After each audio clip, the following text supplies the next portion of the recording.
नार्जारिनि न'खराव फैदों? जोबोद दुखु गोनां मोनसे रादाब आरो गोसोआव बेखौ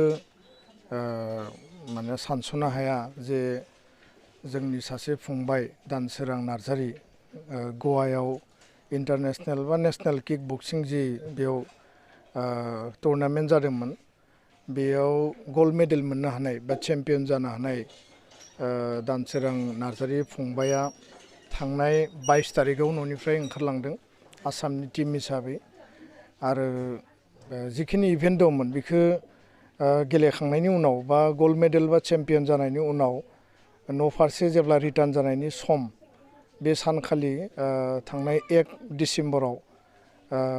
फुड पयजन जानानै दासिम जिखौ जों मिथियो फुड पयजन जानानै हरखाबै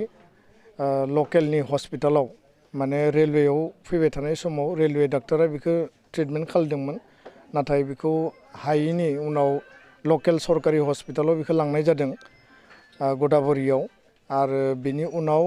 हस्पिटालाव बेखौ माने जिउ गोमाबाय बा थैबाय होननानै फोसावनाय जादों आरो बेजों लोगोसे राजु खेरखातारि आरो गुबुन गुबुन फुड पयजन जानायनि माने जों रिपर्ट मोनदों दाबो बिथांमोना हस्पिटालावनो दङ दा दानसोरां नार्जारिया जि उद्देश्यजों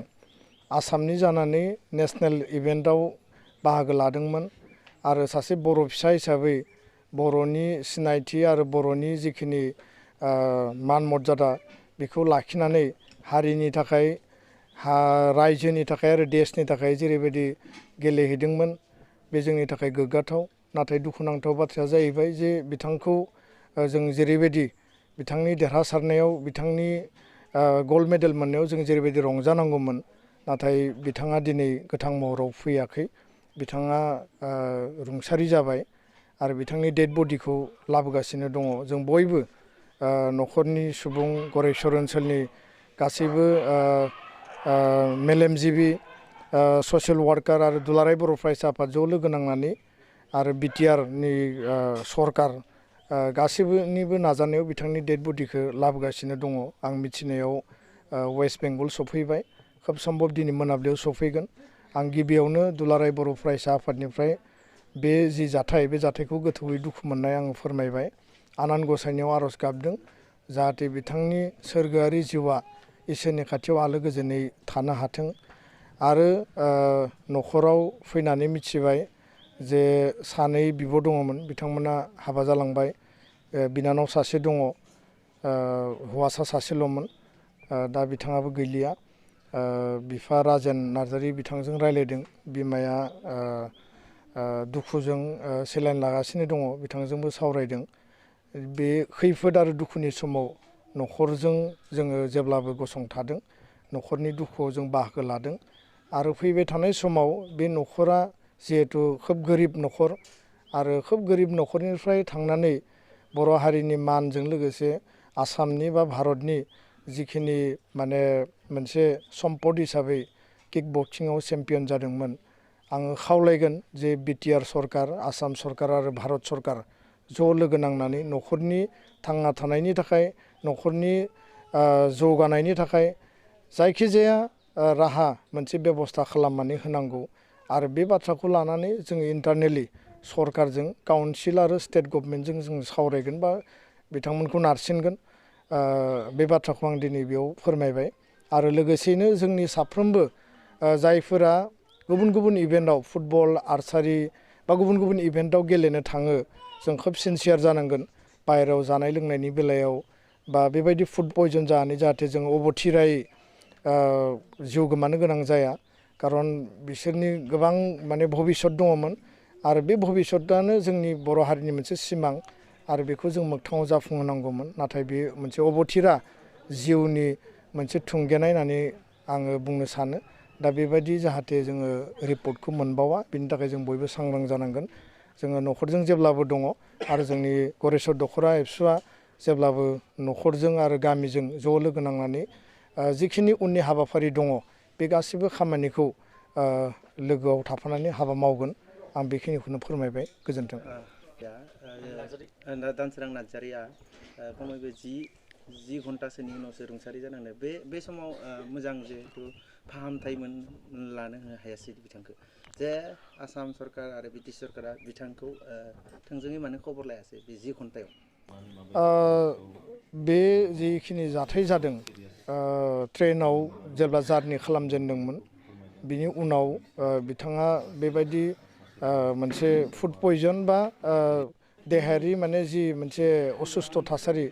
बेखौ रिपर्ट मोननायनि उनाव बिथांखौ बिथांनि जिखिनि कच बा टीम दङमोन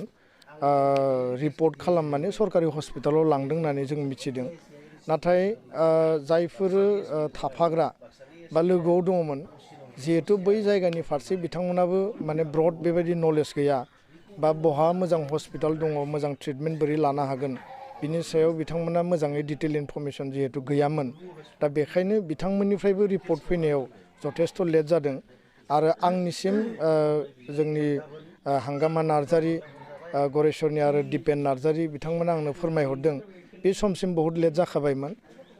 खोब सम्भब सरकारनिसिमबो रिपर्टखौ हरदों जानांगौ नाथाय बिथांमोना जेरैबायदि केयारफुलि सिटुएशनखौ टेकआप खालामनांगौमोन बे समखौ हास्लाबाखै खोब सम्भब बे पेसेन्टनि बा दानसोरां नार्जारिनि जि थासारि बे थासारिखौ बिथांमोना बेबायदि माने जब्राखौ नुनानै खोब माने हाखु दाखु जादों बा बेखौ मोजाङै ट्रिटमेन्ट होनायनि बेलायाव लकेल जिखिनि इनफरमेसन बेबायदि थायैनि थाखाय बिथांमोना हास्लाबाखै जानांगौ दा बेखायनो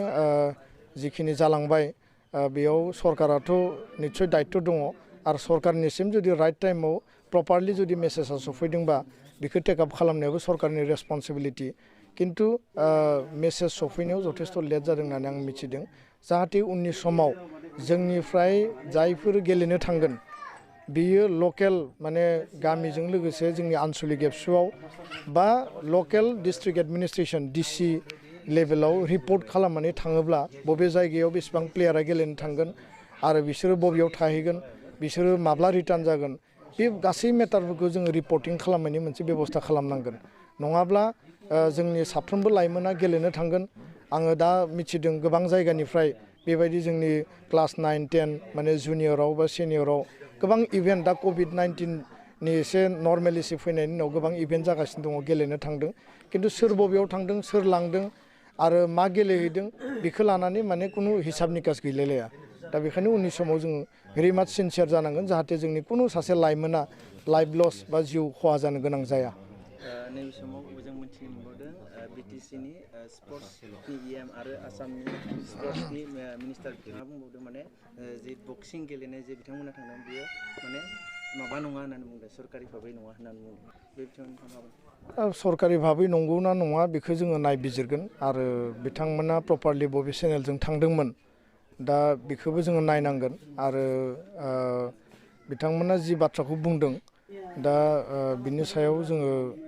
सरकारजों सावरायगोन बेयाव सरकारि भाबै थांदोंना थाङाखै बे मेटार नङा मेटारा जाबाय जे सासे आसामनि थागिबि सासे माने जोंनि गेलेगिरि जायहा माने मोनसे ब्राइट फिउचार दंमोन बियो अबथिरायै माने चेम्पियन जाखांनायनि उनाव रिटार्न जानायनि उनाव बियो रुंसारि जादों बा जाब्रथायाव गोलैनानै थैनो गोनां जादों दा बेखौ रेस्किउ खालामनायनि रेसपन्सिबिलिटिया सरकारनि दा बेयाव